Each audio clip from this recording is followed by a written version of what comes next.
For example D, factor from the first two terms, and I get 3a. And I'm left with 2a minus 3.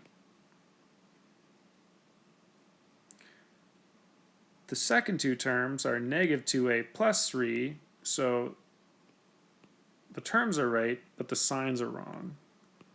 So now I need to factor out a negative 1 to make them match, 2a minus 3. And now that they match, I can group them. 2a minus 3 and 3a minus 1.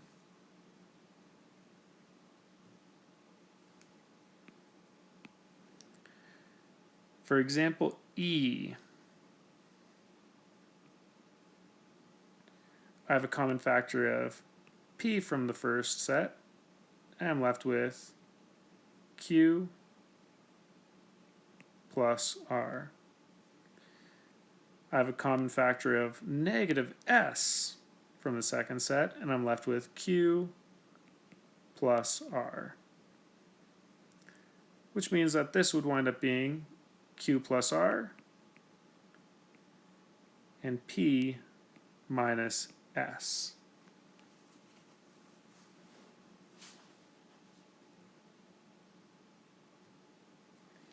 Now for example F, there are no common factors for the first two. I have 5 and 18 don't have a common factor, and x squared and y squared don't have a common factor. So I'll just have 1 and be left with this. In the second set, they have a common factor of 3 and x.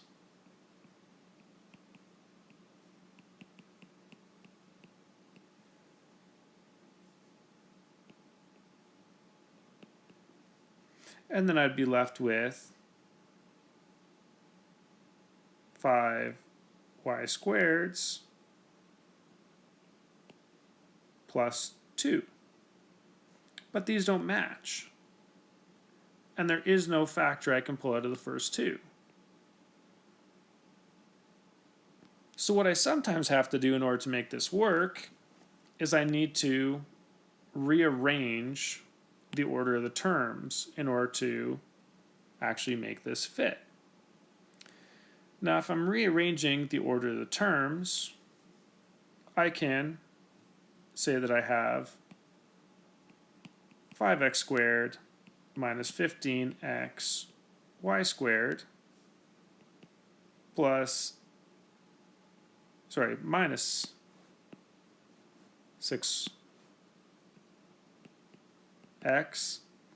and plus 18 y squareds. And what I've done here is I've put in the y squared second in both cases. I've also looked at, well, 5 and 15 have a common factor, and 6 and 18 have a common factor. So I should be able to factor these down now. And let's see if I can do it in a way that makes them match. The first set has a common factor of 5x. And when I do that, I'm left with x minus 3y squareds. Well, the second set, I can already tell the signs are going to be in the wrong order. So I'm going to pull out the negative.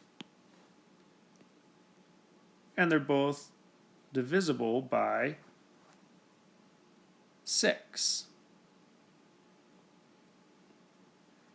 And when I do that, I'm going to be left with x minus 3y squareds.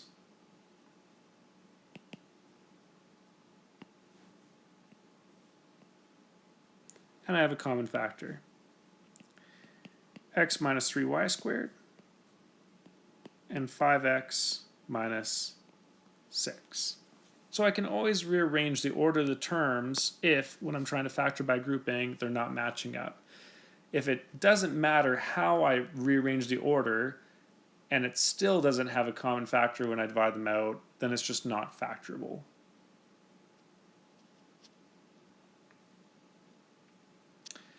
I can also factor out fractions. Now, the thing you have to be careful about with fractions is, remember, when you divide by a fraction that is smaller than 1, then the result should wind up becoming bigger. If I took 3 and divided it by 1/2, it's actually going to become 6. So be careful. Dividing by a fraction is the same as multiplying by the reciprocal of a fraction. So, if I'm looking at some examples of this, here I have 1/3 x squared plus 4x. If I divide out 1/3 in x, well, 1/3 divided by 1/3 is just 1, and x squared divided by x is just going to leave me with an x. Now, 4 divided by 1/3 is the same as 4 multiplied by the reciprocal, 3/1.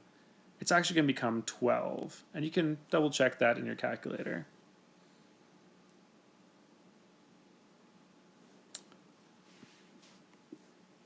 For example B, if I have 1/4 a squared minus 4a and I divide it by 1/4 of a, 1/4 divided by 1/4 is still 1.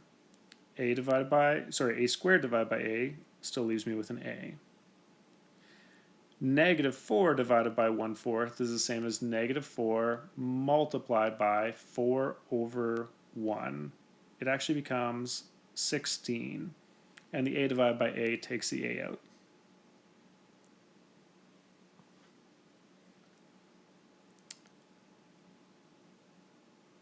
For example C, if I have 6x plus 2/3 and I pull out a factor of 2/3, then remember that's the same as when I divide by 2/3 multiplying by 3/2. So if I took 6 and I multiplied by 3/2, 6 times 3 is 18, divided by 2 is going to give me 9 x's. And 2/3 divided by 2/3 is just 1. And for the last example, if I have 1/2 of a squared minus 3/4 of b squared, and I divide out 1/4.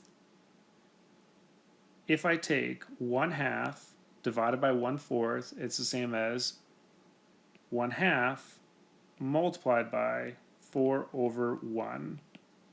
Remembering that I multiply straight across the numerator, straight across the denominator.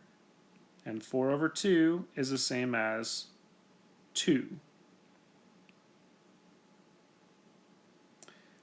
If I did -3/4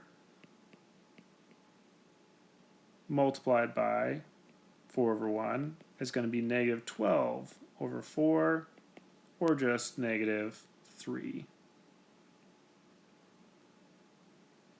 And remember, you're always free to double check these with your calculator.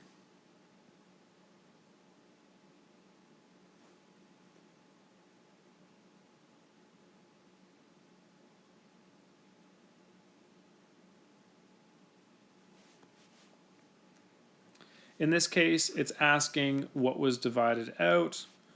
Well, for the first one, in order to make the 1/6 just become a 1, I obviously had to divide by 1/6. And I took away an a from each of these, so I pulled out 1/6 of a.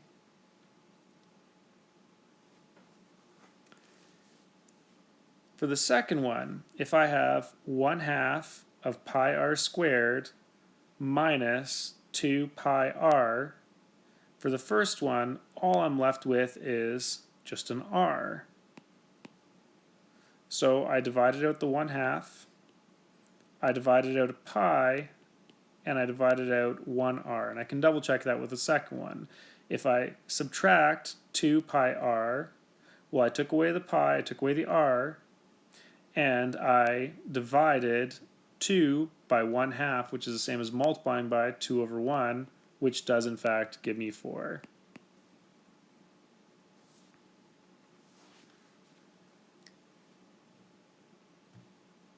For example C,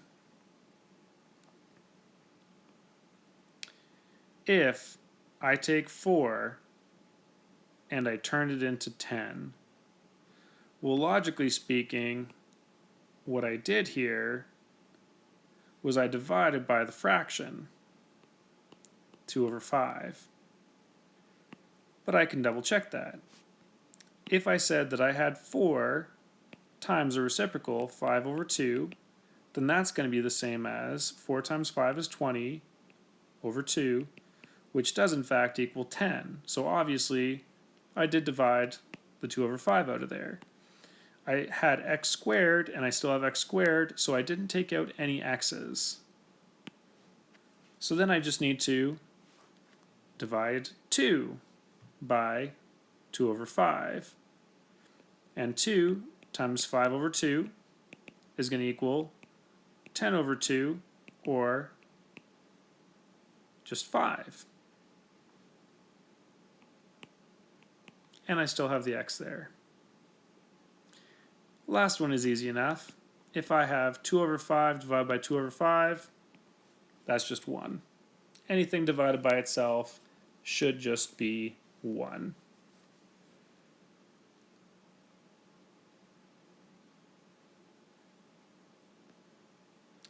For the last example, when it says, in each case, remove a common factor so that the remaining factor is an integral polynomial.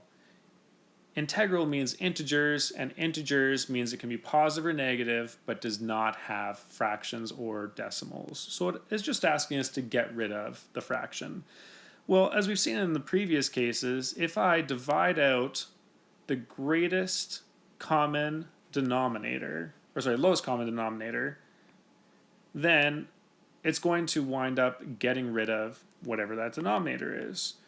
So logically speaking, if this one has a denominator of 4, then I should be able to divide out that 1/4 to get rid of that denominator.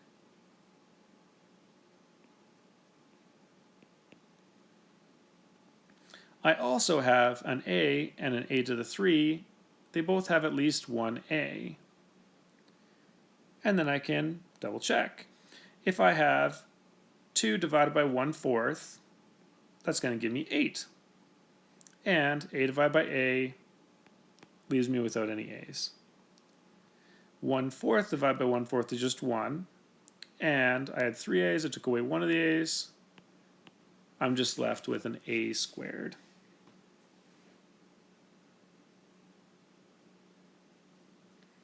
If I look for the common denominator between 3 and 6, it's actually just going to be 6, because 6 is a multiple of 3.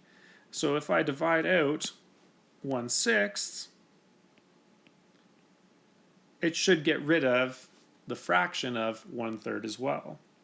And I have x to the 3, x to the 2, and x to the 1, so I'm going to pull out an x from here. Well, this has a coefficient of 1, and 1 divided by 1/6 is the same as 1 multiplied by 6 over 1. That's going to give me a 6. And I took away one of the x's, so I have 6x squareds. For the second one, if I have 1/3 divided by 1/6, that's the same as 1/3 times 6 over 1, which is going to be 6 over 3, or just 2. And it did, in fact, get rid of the fraction there. And negative 1/6 x divided by 1/6 x, anything divided by itself just leaves us with 1. And that's it. All right, go ahead, get some practice.